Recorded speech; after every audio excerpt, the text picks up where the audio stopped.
Pak Prabowo sekarang sabar kok.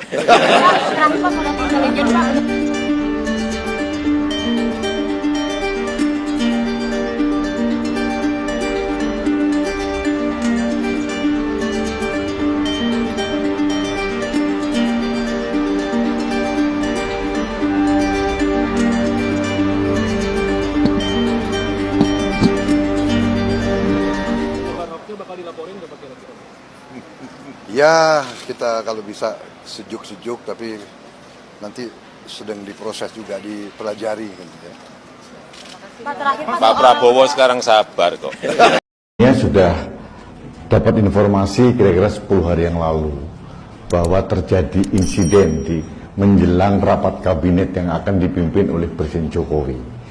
Insidennya itu adalah Menteri Pertahanan Pak Prabowo Subianto emosi dan menampar serta mencekik Wakil Menteri Pertanian, namanya Harfiq Hasnul Kholbi. Ini politisi dari PKB, sekarang menjabat Menteri Pertanian.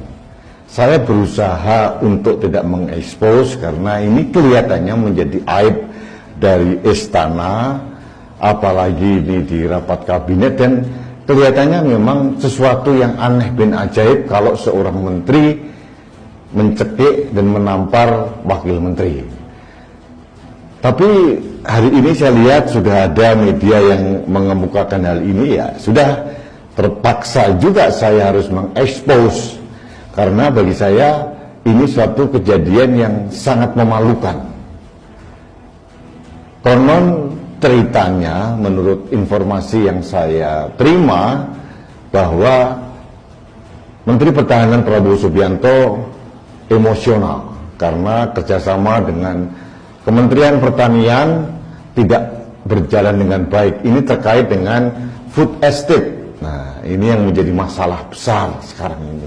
Pada waktu rapat kabinet, ternyata Menteri Pertanian Syahrul Yassin Limpo tidak hadir, hanya diwakili oleh Wakil Menteri Pertanian.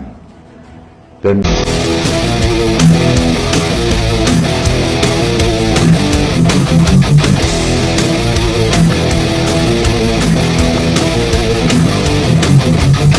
satu grup WhatsApp yang saya ikuti, yang biasanya kalau hari libur seperti hari ini itu grup ini sepi gitu, tapi hari ini tadi pagi itu agak rame. Tumben-tumbenan grup ini rame gitu ya. Ini nggak ada yang liburan atau gimana? Nggak udah rame gitu. Nah, setelah saya coba buka, ternyata ada satu pertanyaan dari salah satu anggota di grup tersebut yang kemudian mendapatkan respon dan rasa penasaran banyak orang. Pertanyaannya itu adalah pertanyaan terkait situasi atau sebuah cerita di sebuah rapat kabinet yang kemudian membuat salah seorang capres yang juga masih menjadi menteri hari ini, itu katanya dikabarkan mencekek salah seorang wakil menteri. Jadi ada capres, menteri, nyekek wakil menteri. Saat rapat gitu ya, rapat belum mulai gitu ya, itu kemudian dicekek tuh. Dan sebelumnya katanya ditampar gitu. Nah, ini kemudian ditanyakan di grup WA. Dalam situasi yang seperti itu gitu ya, ini akhirnya para menteri itu melerai gitu karena ya udah agak chaos, si wakil menterinya itu udah agak-agak ketakutan gitu karena dipegang nih. Terus kemudian ya coba dilerailah oleh para menteri dan para staf yang hadir di rapat tersebut, dan kemudian ya akhirnya dipisahkan gitu. Meskipun ya si wakil menterinya masih nggak terima katanya sampai sekarang karena ya sempat ditampar dan kemudian dicekek. Awalnya cerita ini itu memang saya dapatkan sekitar minggu lalu gitu ya, atau sekitar 10 hari yang lalu. Dan saya dapat cerita ini dari informan saya di sana, salah satu staf yang juga hadir di rapat tersebut gitu ya, yang kemudian cerita ini dia bilang bahwa jangan keluar dulu gitu karena ya ini menjadi satu cerita yang akan mungkin nanti akan diceritakan oleh orang lain atau menjadi satu sejarah terkait rapat kabinet gitu ya, di mana ada seorang menteri mencekek wakil menteri gitu. Ini akan menjadi satu sejarah hitam di rapat kabinet. Waktu itu informan saya bilang seperti itu. Tapi kemudian sekarang hari ini cerita ini jadi beredar di grup WhatsApp. Jadi ya nampaknya ini hanya akan soal waktu saja kapan cerita ini akan diklarifikasi atau dibenarkan oleh berbagai pihak, karena orang-orang yang menyaksikan kejadian ini itu ada banyak, beberapa menteri dan para staf, sehingga ya mereka punya cerita masing-masing dan sudut pandang masing-masing terkait kejadian ini. Karena setelah situasi yang sempat agak chaos itu terjadi, para menteri itu katanya agak-agak ketakutan gitu, karena ya para menteri kita itu kan bukan orang-orang preman yang terbiasa dengan pencekekan atau penamparan gitu. Mereka kan orang-orang terdidik yang mungkin jauh lah dari situasi-situasi yang semacam itu. Tiba-tiba dalam sebuah rapat yang semestinya aman, kondusif gitu ya, tiba-tiba terjadi penamparan dan pencekekan di depan mata mereka, dan itu yang kemudian membuat beberapa menteri katanya agak trauma, sehingga ya cerita ini menjadi aib dari sidang kabinet. Meskipun pada akhirnya cerita penamparan dan pencekekan ini akhirnya sampai kepada presiden gitu, dan presiden katanya menurut informasi yang saya dapatkan ya agak kaget dengan situasi yang seperti itu gitu, karena ya nggak sempat terpikir sebelumnya kalau kemudian di level nasional, di level menteri dan wakil menteri kemudian terjadi cekcok atau terjadi penamparan atau pencekekan seperti ini. Karena di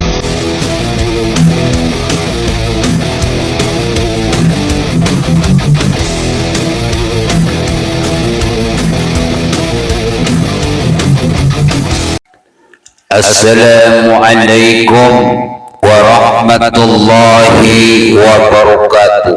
Om Swastiastu, Namo Buddhaya, salam kebajikan, salam rahayu, selamat datang, selamat berjumpa lagi bersama Gus AA dalam channel Tanda Tanya Politik, semakin gila semakin asik.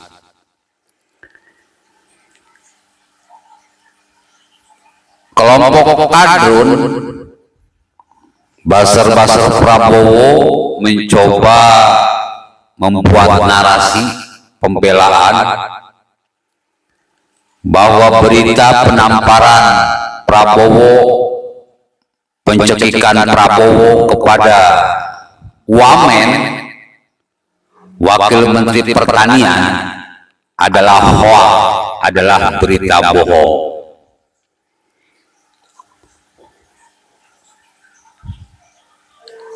Gini bro, kalau yang ngomong sudah siur, itu gak mungkin hoax. Kalau yang ngomong adalah parodi, itu gak mungkin hoax. Terlalu beresiko kalau mereka menyampaikan hoax.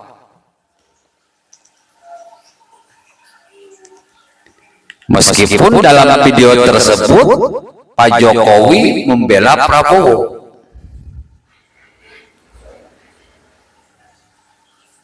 bahkan mengatakan itu hoax. Gak mungkin bro,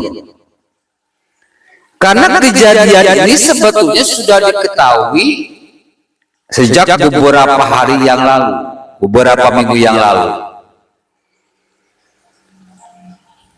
Dan semua orang sudah bisa menyimpulkan ini aib istana, dan itu memang terjadi di istana.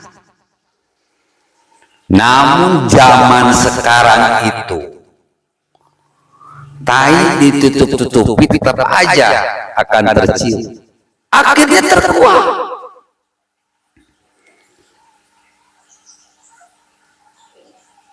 Makanya Prabowo sedikit marah, Prabowo emosi. Dia mengatakan bernada ancaman, ya saya pengennya adem-adem saja katanya. Tapi semuanya sedang diskusikan. Artinya dia siap membungkam orang-orang yang memang mengutarakan berita tersebut, orang-orang yang memang membongkar berita tersebut, orang-orang yang memang menceritakan kejadian di dalam istana tersebut. Belum jadi presiden aja udah kayak gini bro, udah main ancam-ancam. Apalagi kalau udah jadi presiden, merinding coy. Apa gue bilang udah nggak usah dipilih orang ini, karena memang rekam jejaknya seperti itu, arogan, brutal, radikal, emosian, temperamental. Lihat dong rekam jejaknya, emang seperti itu. Karena yang namanya sifat atau karakter gak bisa dirubah bro. Kalau orang yang sudah temperamental sampai kapanpun akan menjadi temperamental, karena itu bawaan dari lahir, gak bisa dirubah. Meskipun oleh Pak Jokowi, Prabowo sekarang sabar, gak akan bisa bro. Orang ini dari sejak lahir seperti itu, temperamental. Orang yang emosian akan selamanya emosian. Orang yang temperamental akan selamanya temperamental.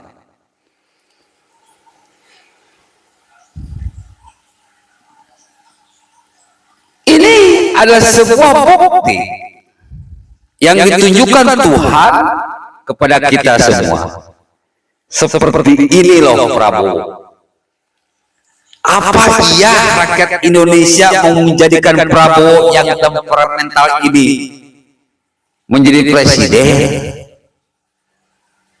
Insya Allah rakyat sudah cerdas, tidak akan memilih Prabowo, akan pilih Ganjar Pranowo yang sangat kalah 99%, persis seperti Pak Jokowi.